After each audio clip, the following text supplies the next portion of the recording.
Hi. Can I sit here? Yeah, sure. Thank you. உங்களுக்கு என்ன ஞாபகம் இருக்கா? Jacob, HR department? Of course, எனக்கு உங்களை நல்லா தெரியும். நான் இந்த ஆஃபீஸ்க்கு ஃபர்ஸ்ட் டைம் இன்டர்வியூக்கு வந்தப்போ நீங்கள் தானே என்னை ஃபர்ஸ்ட் ரவுண்ட் இன்டர்வியூ பண்ணீங்க. ஆமாம் ஆமாம், ஞாபகம் இருக்கு. அப்புறம் என்ன நீங்கள் மட்டும் தனியாக சாப்பிட வந்திருக்கீங்க? உங்கள் ஃப்ரெண்ட்ஸ் எல்லாம் காணோம்? இன்னைக்கு கொஞ்சம் ஒர்க் அதிகமாக இருந்துச்சு, அதான் கொஞ்சம் லேட் ஆயிடுச்சு. நீங்களும் தனியாக தானே வந்திருக்கீங்க. HR டிபார்ட்மெண்ட் பற்றி தான் உங்களுக்கு தெரியுமே. நாங்கள் நினச்ச நேரத்தில் சாப்பிட்ட சரித்திரமே இல்லை. இன்றைக்கி என்ன கொஞ்சம் ஒர்க் அதிகமாக இருந்தது, ஸோ அதான் கொஞ்சம் லேட்டாக வந்து சாப்பிட்றேன். எனக்கு இப்போ தான் ஞாபகம் வருது, கொஞ்ச நாளைக்கு முன்னாடி கூட ஒரு மியூசிக் கான்சர்ட் ப்ரோக்ராமில் நீங்களும் அப்புறம் உங்கள் சர்ச் பீப்புளெல்லாம் வந்து அட்டென்ட் பண்ணியிருந்தீங்க. ஆமாம் ஆமாம், நம்ம 2 பேரும் பேசாமல் நிறைய இடத்துல சந்திச்சிருக்கோம், கவனிச்சும் இருக்கோம். இது வந்து எப்படி சொல்ல எனக்கு தெரில. சொன்னதுக்கப்புறம் நீ எப்படி எடுப்பேன்னு எனக்கு தெரில. பட் எல்லாமே பாசிட்டிவாக இருக்கணும் தான் நான் விரும்புகிறேன். So what I mean to say is that yeah, I'm in love with you. உங்களை கல்யாணம் பண்ணணும்னு ஆசைப்படுறேன். நானும் உங்களை இந்த இடத்துல ஜாயின் பண்ணதுலேருந்து பார்த்துட்ருக்கேன். வேலை மட்டும் இல்லாமல் உங்களோட மற்ற ஆக்டிவிட்டீஸும் கவனிச்சிருக்கேன். இது வரைக்கும் என் மனசில் நீங்கள் ஒரு நல்ல ஜென்டில்மேனாக தான் இருந்திருக்கீங்க. பட் என் ஃப்யூச்சர் எப்படி இருக்கணும்னு நான் நினச்சதில்லை. அதை கடவுள் பார்த்துக்குவாருன்னு அதை நினச்சி ரொம்ப கவலைப்பட்டதும் இல்லை. அதை பற்றி நான் ரொம்ப யோசித்ததும் இல்லை. நீங்கள் சொன்ன இந்த விஷயத்தில் என்னோட முடிவு மட்டும் இல்லை, என்னோட பேரண்ட்ஸ் பற்றியும் நான் நினைக்கணும். அதுக்கும் மேலே கடவுளுடைய சம்மதம் எனக்கு வேணும். அவசரமாக நாம் எடுக்கிற முடிவு நம்மளோட எதிர்கால வாழ்க்கைக்கு ஆரோக்கியமானதாக இருக்காது. நாம் எடுக்கிற இந்த முடிவு நம்மளோட ஃப்யூச்சருக்கு சந்தோஷமானதாக இருக்கணும். அப்படிப்பட்ட ஒரு முடிவை நம்ம ஜஸ்ட் சாதாரணமாக எடுத்துட முடியாதுல்ல. ஒருவேளை இந்த விஷயம் நம்மளோட தனிப்பட்ட ஆசையினாலேயோ விருப்பத்தினாலேயோ நடந்துச்சுன்னா, அதில் ஆண்டவருடைய சித்தம் இல்லைன்னா, அப்புறம் நாம் ஏற்படுத்துகிற இந்த ரிலேஷன்ஷிப் கடைசி வரைக்கும் ஸ்ட்ராங்காக போகாது. ஸோ நம்மளோட ஃபீலிங்ஸை நம்ம கண்ட்ரோல் பண்ணி பொறுமையாக நிதானமாக நம்ம எடுக்கிற ஒவ்வொரு முடிவும் திருப்தியாகவும் சமாதானத்தையும் கொடுக்கும். கட்டாயம் அது எல்லோருக்கும் சந்தோஷத்தை கொடுக்கும். ஸோ எனக்கு நிறைய டைம் வேணும் இந்த விஷயத்துக்காக ப்ரேயர் பண்ணுறதுக்கு. சாரி, இப்போ என்னால் எந்த பதிலையும் சொல்ல முடியாது. நாம் கர்த்தர் சமூகத்தில் பொறுமையாக வெயிட் பண்ணலாம். இதில் கர்த்தருடைய சித்தம் இருந்துச்சுன்னா அது நடக்கட்டும். நீங்களும் பொறுமையாக இருங்க. ஏன்னா எந்த ஒரு நிரந்தரமான சந்தோஷமும் கஷ்டப்படாமல் கிடைக்காதுல்ல. நாம் தொடர்ந்து ஜெபிக்கலாம், முடிவு அவரோட கையில். நான் சொன்னதை நீங்கள் புரிஞ்சிருப்பீங்கன்னு நினைக்கிறேன். யா, ஆக்சுவலாக நீ சொன்ன ஒவ்வொரு விஷயம் யோசித்து பார்த்தா அதில் எவ்வளோ உண்மைன்னு எனக்கு புரியுது. கட்டாயமாக நம்மளுடைய முடிவு கடவுளுக்கும் நம்மளுடைய ஃபேமிலிக்கும் சந்தோஷத்தை கொண்டு வரணும். பின்னாடி ஒரு நாள் நம்ம வந்து தப்பான முடிவு எடுத்துட்டோன்னு ஃபீல் பண்ணி டைம் வேஸ்ட் பண்ணுறதுல அர்த்தமே இல்லை. ஸோ இன்னிலேருந்து நானும் இதுக்காகவே ரொம்ப அதிகமாக டைம் எடுத்து ஜெபிக்க போகிறேன்.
ஆச்சு உனக்கு?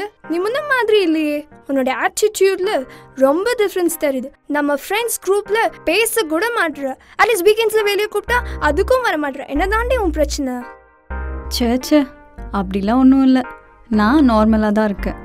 ஆஃபீஸில் புது ப்ராஜெக்ட் வந்திருக்குல்ல, அதை சீக்கிரமாக முடிச்சு அனுப்பணும். அப்புறம் 1 வீக்காக ஃபாஸ்டிங் ப்ரேயர் பண்ணிகிட்ருக்கேன் என்னோடய ஃப்யூச்சருக்காக. பைபிள் ஸ்டடி வேறு போயிட்டுருக்கு, அதனால தான் கொஞ்சம் பிஸி. சூப்பர் டி சாரா, உன்னை நினச்சா எனக்கு ரொம்ப பெருமையாக இருக்கு. நான் தான் உன்னை தப்பாக நினச்சிட்டேன். ஏன், என்ன நினச்ச? அது என்னன்னா, கொஞ்சம் நாளைக்கு முன்னாடி ஜேக்கப் உங்ககிட்ட ப்ரப்போஸ் பண்ணார் இல்லையா? நீ கூட பதில் சொல்லலையே. ஒருவேளை அதனால தான் டிஸ்டர்ப் ஆகிட்டியோன்னு நினச்சேன். இல்லை பியூலா, ஜேக்கப் என்கிட்ட கேட்டப்போ என்னால் பதில் சொல்லியிருக்க முடியும். ஆனால் அது என்னோட பதிலாக மட்டும்தானே இருந்திருக்கும். நாம் நம்மளோட எதிர்காலத்தை தீர்மானிக்க முடியாது. நம்மளோட எதிர்காலத்தை தீர்மானிக்கிறது ஆண்டவர் மட்டும்தான். நாம் எடுத்து வைக்கிற ஒவ்வொரு ஸ்டெப்பும் அவருடைய பார்வையில் இருக்கணும். அவரை நினச்சி பயப்படணும்.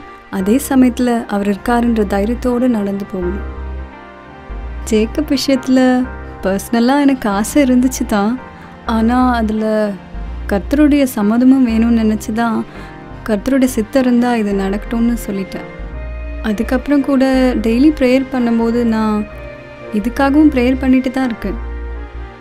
இப்போல்லாம் என் மனசில் ஒரு புது சமாதானத்தை ஃபீல் பண்ணேன். அப்புறம் பைபிள் படிக்கும்போது கூட சில வசனங்கள் மூலமாக ஆண்டவர் அவரோட சித்தத்தை எனக்கு வெளிப்படுத்தினார். சம்மடி, ரொம்ப சந்தோஷமான விஷயம் சொல்லியிருக்க. அப்புறம் என்ன, உடனே போய் ஜேக்கப் கிட்ட சொல்லிடு. இது வரைக்கும் எல்லாவற்றையும் நடத்தி கொடுத்த தேவன் இதையும் செய்வாருன்னு நான் விசுவாசிக்கிறேன்.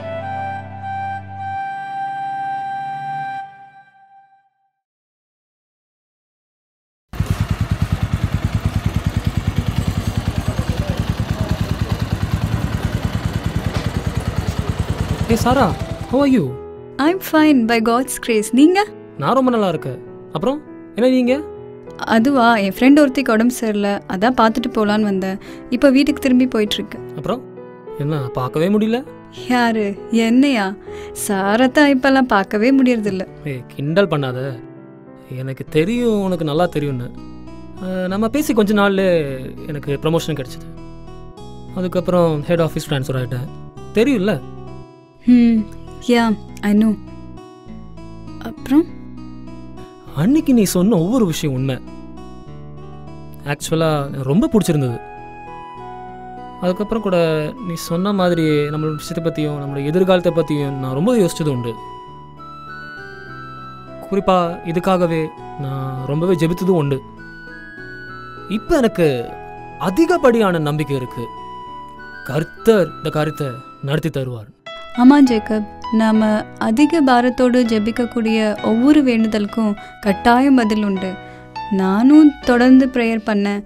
கர்த்தர் எனக்கும் பதில் கொடுத்தார். இந்த திருமண காரியத்தை நடத்தி கொடுப்பாருன்னு. ஆமென். Thank you Jesus.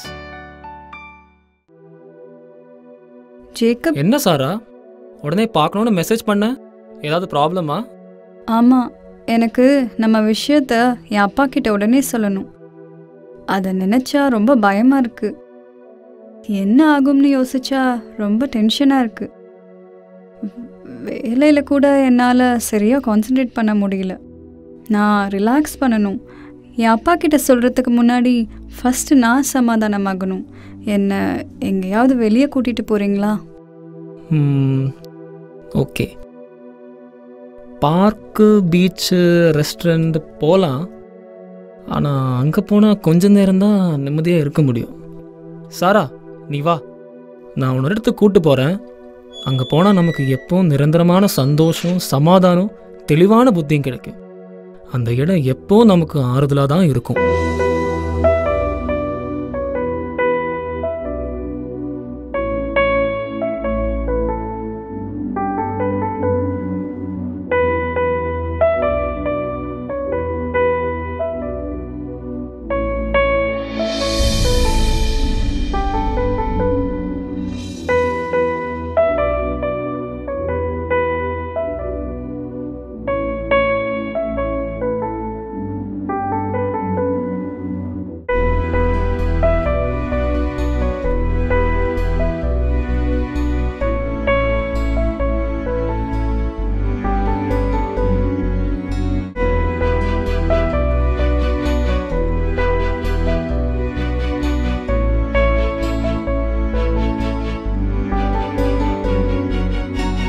அப்பா, உங்ககிட்ட ஒரு விஷயம் சொல்லணும். சொல்லுமா.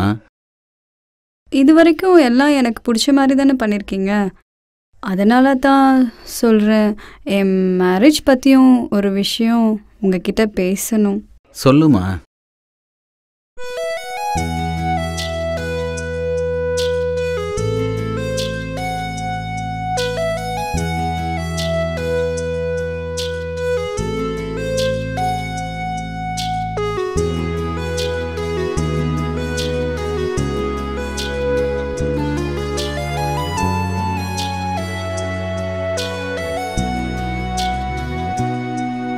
அந்த பையனுக்கு ஆரம்பத்தில் நீ என்ன பதில் சொன்னையோ அதை குறித்து நான் மிகவும் பெருமைப்படுறேன். உன்னை நான் ஒரு நல்ல கிறிஸ்துவ பெண்ணாக வளர்த்துருக்கேம்மா. ஒரு தகப்பனா உன்னுடைய கல்யாணத்தை குறித்து நான் உடனே முடிவெடுக்க முடியாது. இத்தனை வருஷமாக ஒவ்வொரு விஷயத்துலையும் உன்னை கவனம் செலுத்தி வளர்த்து வந்திருக்கேன். அதுபோல் உன்னுடைய திருமண காரியத்தை குறித்து அநேக நாள் ஜெபிச்சிருக்கேம்மா. இந்த காரியத்தை குறித்து நாம் குடும்பமாக இணைந்து ஜெபிக்கலாமா? அந்த பையனையும் அவன் குடும்பத்தையும் வர சொல்லுமா. நேரில் உட்காந்து பேசினா அந்த குடும்பத்தை பற்றி நாம் தெரிஞ்சுக்கலாம் இல்லையா? நாம் குடும்பமாக இணைந்து பேசலாம். இந்த காரியம் கர்த்தர் ஏற்படுத்தி கொடுத்தாரானா இதை யாராலும் தடுக்க முடியாது. ஒருவேளை கொஞ்சம் நாள் ஆகலாம், ஆனால் நம்முடைய கர்த்தர் சரியான நேரத்தில் நம்மை கண்டிப்பாக ஆசீர்வதிப்பாருமா. உம் சித்தமே என் விருப்பமே, உம் சித்தமே என் நம்பிக்கையே. சந்தோஷம் சமாதானம் என்றென்றுமே, சந்தோஷம் சமாதானம் புது சுகமே. உம் சித்தமே ஆசீர்வாதமே, உம் சித்தமே பாதை காட்டுமே. சந்தோஷம் சமாதானம் என்றென்றுமே, சந்தோஷம் சமாதானம் புது சுகமே. உம் சித்தமே.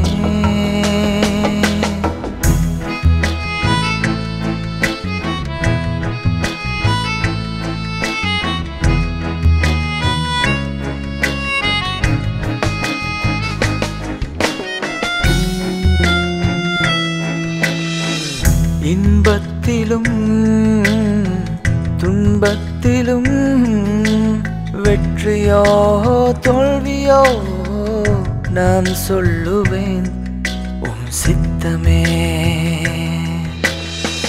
மனிதனின் சித்தம் எதுவும் அல்ல தேவா, இது அனைத்தும் உம் சித்தமே. மனிதனின் சித்தம் எதுவும் அல்ல தேவா, இது அனைத்தும் உம் சித்தமே.